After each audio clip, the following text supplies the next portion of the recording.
দ্বিতীয় দিনের মতো রাজশাহীতে ধানের শীষের প্রার্থীরা ভোটের জন্য ভোটারদের ধারে ধারে ঘুরে ভোট চাচ্ছেন। ধানের শীষকে বিজয় করতে ভোটারদের উন্নয়নের নানা প্রতিশ্রুতি দিচ্ছেন। বিশেষ করে ফ্যামিলি কার্ড, কৃষি কার্ড ও বেকারত্ব দূর করার প্রতিশ্রুতি দিচ্ছেন।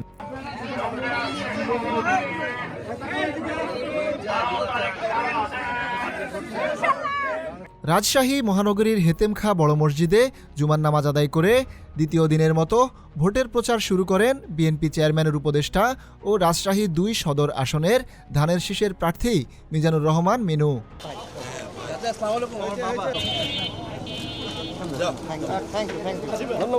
এই মহানগরীকে আমরা শান্তিপূর্ণ মহানগরী করেছিলাম, হ্যাপি সিটি ইন দ্য ওয়ার্ল্ডের পুরস্কার অর্জন করেছিলাম, যেটা অনেকটা নষ্ট হয়ে গেছে গত ১৭ বছরে। আমরা নির্বাচিত হলে ইনশাল্লাহ ১ মাসের মধ্যে রাজশাহীকে আবার শান্তির শহর করব।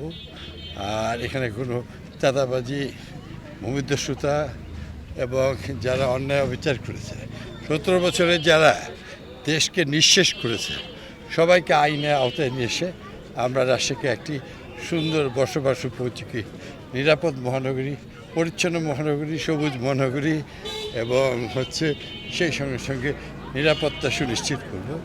আর রাজশাহী ৩ আসনের বিএনপি প্রার্থী দলের কেন্দ্রীয় নেতা শফিকুল হক মিলন কাটাখালীর কাপাসিয়া সহ বিভিন্ন এলাকায় গণসংযোগ করেন।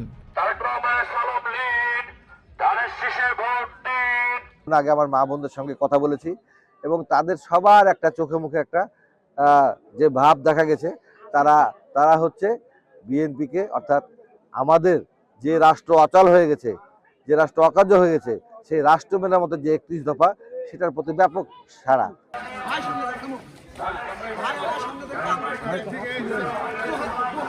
রাজশাহী ৫ আসনের স্বতন্ত্র প্রার্থী ব্যারিস্টার রেজাউল করিম দুর্গাপুর এলাকা থেকে দ্বিতীয় দিনের মতো নির্বাচনী প্রচারণা শুরু করেন।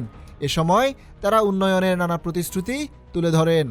আলহামদুলিল্লাহ, দুর্গাপুর পুঠিয়ার মানুষের ডাকে যেহেতু আমি এখানে এসেছিলাম, আমি স্বতঃস্ফূর্ত সাড়া পাচ্ছি।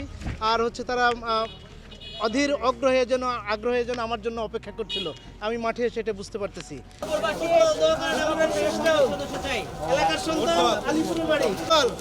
ফুটবলের জন্য আপনারা দোয়া করবেন ইনশাআল্লাহ। আসসালামু আলাইকুম ভাই, ভালো আছেন?